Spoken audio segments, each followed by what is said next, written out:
The multiple crimes against humanity and war crimes engendered by the post 9/11 wars of aggression has led to scores of Canadian citizens pressuring law enforcement officials to enforce Canada's laws pertaining to credibly accused war criminals.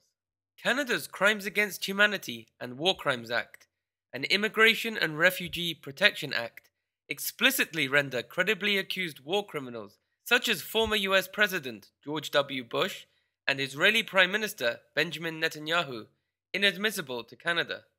In May 2009, the Canadian law enforcement system successfully prosecuted a Rwandan genocidaire, Desire Munyaneza, for his role in the 1994 Rwandan Civil War. The Canadian judiciary invoked the very same laws which activists argue apply to the likes of George W. Bush in their indictment of Munyaneza. Activists accuse the Canadian government of applying the law inconsistently by prosecuting war criminals from Africa and Central America whilst discounting the law when it's applicable to their ideological allies in Texas and Tel Aviv.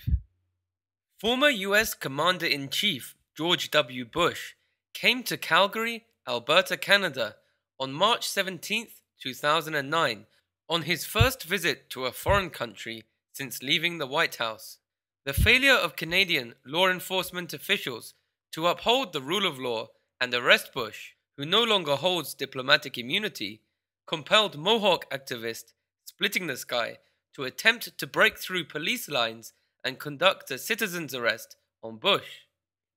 George W. Bush is due to visit the Canadian town of Surrey, British Columbia, where the local mayor, Diane Watts, has invited him to attend an economic summit on October 20th, 2011.